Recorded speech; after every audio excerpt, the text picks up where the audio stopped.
If your hot lead is sitting there and it's a face-to-face deal, you might as well just wrap that up, send them the contract, send them the wire information, send them an invoice, whatever the case is. But if you're talking about a hot lead that you've got that you've been pushing and nurturing on social media advertisements for quite some time, you push them through immediately to a customer service representative, a sales member, to close the fucking deal. They already know everything they need to know. The only thing they don't know is the pricing, and it's up to your sales staff to come in and fucking swing the hammer. What's up, guys? Welcome to the Return on Investment MF channel. It's your host, Zack ROI Williams, and this is the information your haters don't want you to hear about. Becoming the most badass version of yourself in business.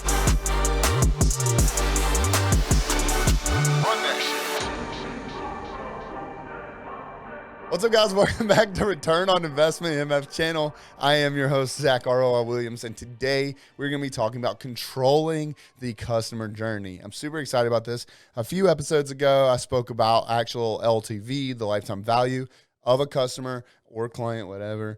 And this kind of coincides, kind of not, but everything in this channel should make sense at some point. I don't know what that some point is. It might be like episode 100. We'll see.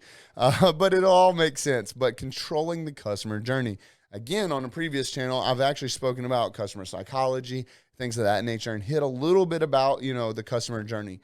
And most of that was actually referring to reverse engineering a process, coming back, thinking about what made you buy and all that.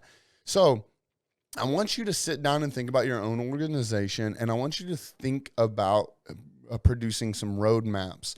Now, there's a few different types of roadmaps I want you to lay out. Some of them are going to be based off, referrals or affiliates, things of that nature, where people already hold some trust. So I would actually kind of consider those like warm leads versus customers or clients that you meet in person and you're able to kind of talk to and hype up in person, face to face, whether it be face-to-face sales or you're speaking from a stage or you're just out having a drink and you end up in a conversation with the guy sitting next to you, figure out that, y'all could be a good match as far as working together and you're pitching on that way. That would be more of the hot customer journey. And then the last one, of course, is going to be your cold customers, people that you're reaching out to organically on, social media or anything else, or even just running cold advertisements to.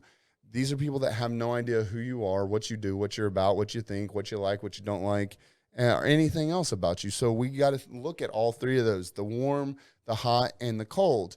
Now, we want to put some roadmaps together because customer friction, what customer friction is every obstacle that you ask them for more information, or you ask them to bring out their credit card, or if they have to click on a link to go to another page, anything between the initial interaction to the transaction, anything in between that is going to be called customer friction. And some of your customers can have more customer friction, and some can't before they bounce. And so that's something that you need to think of. And then on top of that, one thing to take in consideration is what close rates are, or not even just close rates, but what quality of a lead someone is.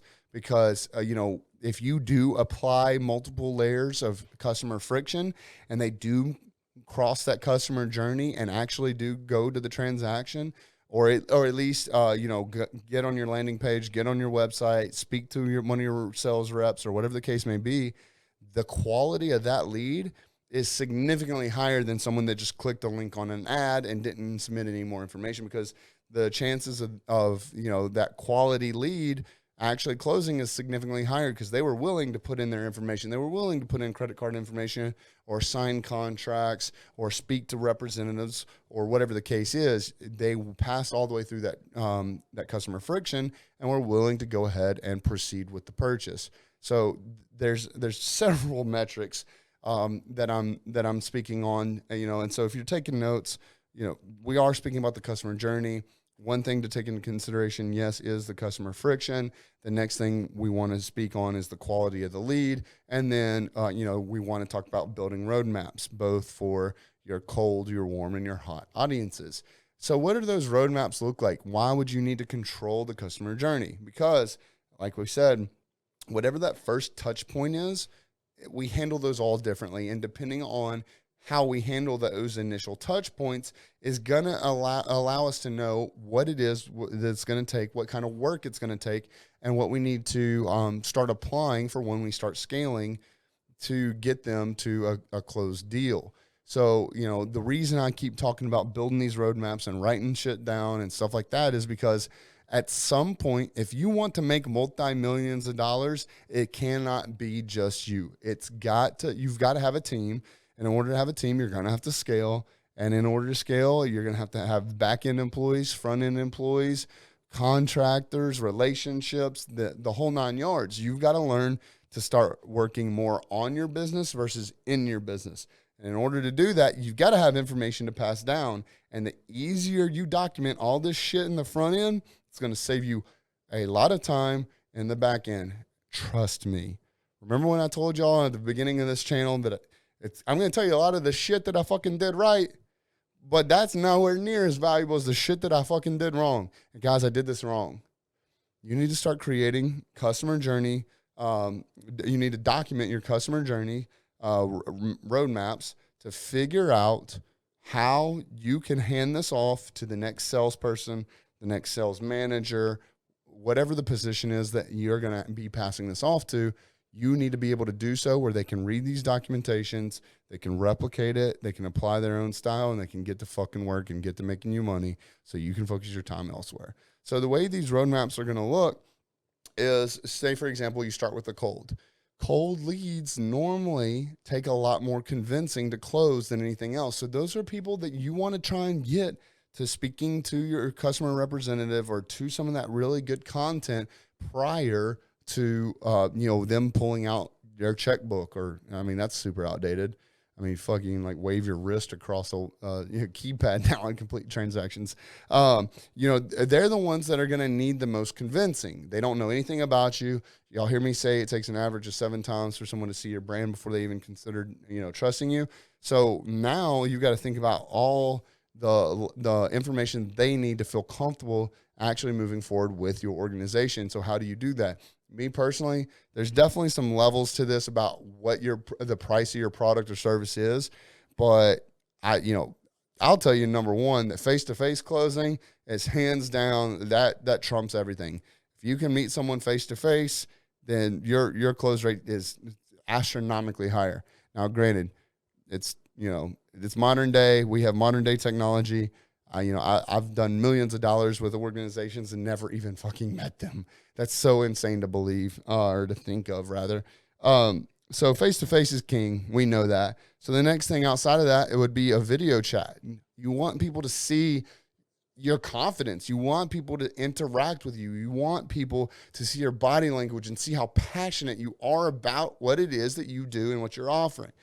But again, if you're in volume sales, it's not ideal. The next step down from that, again, is not ideal for volume sales. That's sales closing on the phone. But here's where we have a conversation, guys. It might behoove you to hire sales reps that all they do is pick up calls or make outbound calls to these leads and fucking close them. Pay them on commission rates. Get them, buy good quality people. Don't fuck them over. You're going to get whatever you put into your sales staff, bro, is exactly what you're going to get out. I promise you. Been there, done that, got the t-shirt. It's pay them what they are worth, and you will get what they're worth tenfold out of them. But phone sales, if you're not doing any type of, if you're not doing face-to-face, I highly recommend some type of video communications. Outside of that, phone sales for sure. And it is worth it to hire the sales staff to do that. I don't care if you are volume sales. Outside of that, the next thing is, any type of video sales letter, video production, video educational information that's going to teach them who you are, what you're about, what you're doing, what the product's for, why they need it, what pain points it hits on. Now, granted, there's going to be some organization there depending on what you're offering and how cold the leads are. Sometimes you need to lead with, your pain points and the price and all this at first. Tell them about who you are, why you're good at it, this, that, and whatever. After, sometimes you need to lead with, who you are and why you're an authority to even be able to speak on this matter. And then you can lead with everything else. Sometimes you don't even need to mention pricing at all. If you don't mention pricing at all, then you have a lower quality lead, because if they're going to get on the phone with you, or they're going to go to the transaction page, or whatever they're going to do, and they get sticker shocked when they find out how expensive it is, now they bounce, your close rate goes down. Versus if you, put the pricing involved in there, or at least ballpark, if you don't have a set price and they hear that and they still are willing to move forward, that's a higher quality lead. Your conversion rate's going to go through the roof, and you're going to be able to move forward and be able to make some adjustments much, much faster. But every one of those has its place. My point is, though, that you've got to have a structured video in place to be able to basically replicate what you would be doing on that phone call, or on that, video call, or even the face-to-face. What is it? How would you be talking to those people? How would you be selling yourself? What's your elevator pitch? What's your hook? What's your offer? What's your value? That's what needs to be involved in this video. So face-to-face is king. Then next, video communications. From that, some sort of phone transaction where you're speaking to them so they can at least hear their voice, hear the tone, hear your excitement, hear your energy, feed off your energy, get them to laugh, get them to smile, get them to be excited. This isn't a phone sales segment, but you get what I'm saying. The next thing is the video. And of course, again, the video's got to be energetic. It's got to have certain moods. You got to subconsciously control them with nice lighting and nice moods. And, the background music, there's actual moods behind the music. You can even search for audio music to put behind it that goes by different moods, whether it's happy, whether it's angry, whether it's sad, whether it's energetic, whether it's calm. So you got to set the mood right. And then you tell your story. Like I said, close it that way. Again, every product, every service is different with the way the outline needs to be. Do you hook them now? Yada, yada, yada. From there, you need to write your copy, and you got to be a damn good copywriter if you're going to rely on copy and copy alone to close a deal. Again, this is all relative to what price your product is or service and what all you have to offer. But you got to lead, guys. You got to lead with you got to lead with value. People are constantly being sold bullshit left and fucking right these days. So you got to lead with value. Why? Why would they spend their time looking at you? What makes you better than the competitors? What can they get from you that they can't get themselves? Why should they just go ahead and move forward with your organization versus shopping around? I forgot the metrics, but it's a fucking astronomical amount. If you're in product sales, e-commerce, you name it, people are going to go to Amazon. They're going to search that product. If they can get it cheaper on Amazon, guess where they're fucking buying it from? And if if Amazon is one of your dealers, guess what? Now you're paying all those fucking prices. There goes your margins. So you better be fucking good at what you're doing. Tell them why they need to do business with you without doing any further research anywhere else about any competitors or even your own products. That's going to save you a lot of money, guys. But there's got to be strategy there. And that's pretty much it. So those are the different ways, in person, king for sure. Then video, from there, phone, from phone, video, sales letter, from video, sales letter, copy. Now going back to the customer friction, depending on what your roadmap needs to look like for your cold, your warm, and your hot leads, that also determines, what the friction amounts are willing to give. Now, the other metric to that is what type of quality lead do you want from them? Once you figure out what quality a lead needs to be in the cold, what quality of the lead needs to be in the warm, and what quality of the lead needs to be in the hot, then you can start figuring out how you're going to talk to them and what levels of customer friction you can and can't have. Like I said, if your hot lead is sitting there and it's a face-to-face deal, you might as well just wrap that up, send them the contract, send them the wire information, send them an invoice, whatever the case is.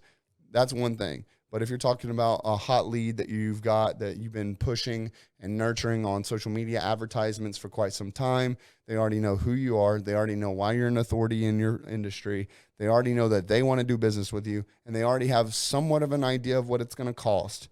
You push them through immediately to a customer service representative, a sales member, to close the fucking deal. They already know everything they need to know.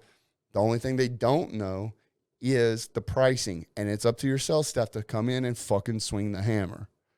So make sure your sales staff is prepared for that. Your warm lead, maybe they know what it is the industry you're in, but they don't know why they need to choose from you. They don't know what's different between you and your competitors. So now's your chance. You've got their attention. They like the industry. They're shopping around, but what makes you different? So now here's an opportunity for one of your video sales letters where you can sit there and tell them the differences. Now, I'm not an advocate for talking shit about your competitors. I am an advocate for shining lights on what you do great that your competitors don't do so good, and what your competitors do really badly, but y'all do good at. I like shining lights and little things like that. So now's a good opportunity for a video sales letter. Have your sales funnel built out around educating these person that's already interested. They're already interested in the industry. You know that because you're running ads to your competitors. You're running ads to the types of targeting that is necessary to find these people, whether it's your product or service. And now you're going to teach them who you are, why they need to buy from you, what makes you different, why you have a say-so in this at all. And then, boom, you move them right for a transaction, or if you're anything high ticket, you need to push them through to your sales staff and let your sales staff close them. If it's cold, they might not know your industry. They might not know your product. They might not know your service. Shit, they might not even know whatever you're selling even exists. So now you've got to sell them. You got to close them on what it is you're selling first as an industry, as a brand new idea. Then you've got to talk about what makes you good at it, and why you've had success with it, and how you specifically can remove their pain point, whether it's to, have more time, save more money, make more money, whatever. It's a product, it's a service, you name it. Now you've got to explain to them why yours is better than anyone else's, and there's no reason to even go out and research any of it. There's people out there. Now, you can tell me all the time, well, I don't buy shit without researching it. Well, no shit, neither do I. We think differently, but you'd be a fucking idiot to think everyone thinks like we do. So there's some people that you can impulse close. And again, I'm not a scammy motherfucker, but if it comes down to someone buying my product from my competitors or my service from my competitors, guess fucking what? I genuinely fucking believe that my product or service is superior. So if they're going to buy from anyone, it's up to me to fucking show them that they need to buy from me, because I also know that my customer service doesn't suck dick. I understand that I'm going to do what I can to take care of this person because they are trusting me enough with their wallet. So I'm going to trust them enough to stick around, to believe in me, to have faith in me, and let me do my job. So now you convince them that you are that person that they need to do business with, and then you close the deal. So these are different customer journeys based off different temperatures of leads versus different quality of leads that you're searching for. We've got, several clients that we operate we split test multiple different things on the quality of the leads. Now, we do all the same shit, but we add extra layers of customer friction to dictate what is a lesser lead versus a hotter lead. Because if you were paying attention or wrote notes, the more amounts of customer friction that you put and they do complete all that, they are a higher quality lead. So, for example, one of our clients, what we do is we run the same ad copy. We're split testing this. We run everything the absolute same. And then we have one that is a lead form. The link takes you straight to the lead form, and it is just, name, phone number, email. It asks a few, detailed pieces of information that we need to know. And then from there, they are able to schedule a call, versus the second one, there's no customer friction. They go straight to scheduling a call, and then boom. And we judge those different quality of leads. As you can imagine, the ones that actually push through and fill out all the information that's necessary, their close rate's significantly higher. Now, we use the other one just for getting our name out there, our impressions. It's kind of an educational thing. It's kind of a little bit of branding, but also, we want the opportunity for people to be able to reach out to us if they need to reach out to us and get on a phone call with a sales rep to either get closed or find some missing information that they weren't able to gather throughout the rest of the customer journey. We split test that, and it works, and it has its uses for both.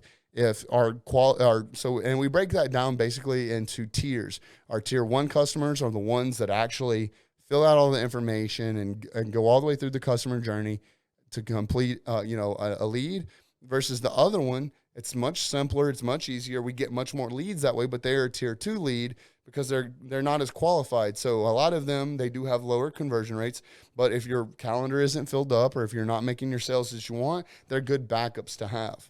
And another thing through the customer journey that's super important that we consult for a majority of our clients is what we'll do is we start like blasts, and we have different phases of the advertisements that we run. So at first, we will run, we'll remove as much customer friction as possible. So we push it out there and just get calendars built up. We get traffic built up. We get whatever we need built up so we can start then whittling away. You want to hurry up, start making as much money as you can. And granted, the conversion rates are going to suck because there's not as much customer friction. So you're going to get a lot of bleed over of people who aren't interested in your product or service or don't know who you are or just kind of on the internet fucking around. Then we start adding layers and layers and layers of customer friction till we get to the point to where we have it dialed in the perfect amount of leads with the perfect quality, because obviously you can get some leads that aren't as high of quality, but if you've got a good sales staff, they can pull them over the edge, tell them what's different between you and your competitors, and they can close the deals. And that's really the way to do it. But then if you want to take it a step further and you don't have as good of a sales staff, or you don't have a sales staff at all, you want to take them through all the customer friction to make sure that they are 100% completing the purchase, you can do that. But one of the things I like doing for certain service industry type businesses is I like to find out what their sales staff initial first phone call is, what type of information they're collecting, what they're wanting to know, what it is they need to be able to build a quote or whatever the case may be. And that's the customer friction I like putting in there, because then that way, prior to the phone call, especially if it's a scheduled call that plugs into one of your calendars, if you can collect all the information that you normally collect on the entire first phone call, then you can apply that as your customer friction, ask all those same questions that you normally would have live, saved your sales staff all that time, and then the very fucking first time that your sales staff answers, guess what? They can come in, they can fucking close them right then and there. And then you really want to start talking about down the road, we'll get into some of the really cool back-end CRM systems and stuff that we can build, where you can sit there and have your sales staff talking to them, and on one click, they can fucking send the contract. They can walk them through the contract as they're talking, explain everything, make sure they don't have any questions. If they're good with it, they can sign it right then and there while you're live on the call. Click one more button, boom, an invoice gets sent, or boom, wire instructions get sent, so you can literally close everything on one phone call, eliminate 1, 2, or 3 of the prep calls, handle everything, boom, you're fucking done. It's all about the customer journey. It's all about controlling that. It's all about what it is that you need, whether it's a hot lead, a warm lead, a cold lead, whether you want to add customer friction, whether you don't, whether you want to increase the close rate. It's all, there's so much that goes into it. And so I know I'm talking super high level here as far as, 30,000 foot view. I'm not explaining exactly what to do. You might have a product-based business. You might have a service-based business. This works for both. You just got to get in here, listen to everything I said, break it all down, figure out what's going to work best for your organization, start writing out these 3 maps. I want you to fucking do this work. It's homework, but it's going to fucking bring in revenue. It's going to increase your close rates. It's going to save you time, and saving you time, increasing close rates, all that. It's going to make you more money. So I hope this helps. I'm super passionate about this kind of stuff. If you haven't seen, again, I know I mentioned on some of the other episodes, there's a few different things that even some of the high level people that I discuss are missing pieces of this puzzle. This is what I love to do. I love to come in. I love to observe businesses, take a look at them. I'll fly in, sometimes sit there in front of a business, and I'll spend 5 days within an organization to figure out what they're doing. And then I have it, what I call the war room. I have a big screen behind me, a big chalkboard, big whiteboard. I break everything down, figure out where the missing pieces of the puzzles go. Tell them, hey, you got to put this here. Hey, you got to fix this. Hey, you got to control this. Hey, you got to look at this. We do that. We figure out what the game plan is. The next few days, I go back and I teach their company how to organize this, how to orchestrate this, and how to actually put this into place. And it's the amount of revenue it increases is insane. And it's all utilizing pieces of not only this, but what I've talked about on past episodes. So if you're taking notes, if you're writing this shit down, if you're actually applying this, you're getting tens of thousands of dollars worth of consulting education for free. Please fucking do the work. I want to see you succeed. I want you to make your organization better. If you got anything out of this, please share it. Please tag me in it. Please tag someone that needs to hear it. Share it with one person. But let's spread this word. Let's help grow these businesses. Let's get this shit back. Let's bring back the home team, guys. This is you and us versus the world. Let's figure it out. Let's make shit happen. All right, guys. Zack ROI Williams. This is Return on Investment MF channel. Thank you. All right, guys. Thank you so much for watching that video. If you got anything out of that, check out these dope videos over here. They're going to be extremely similar. And let's try and help get you to that next level.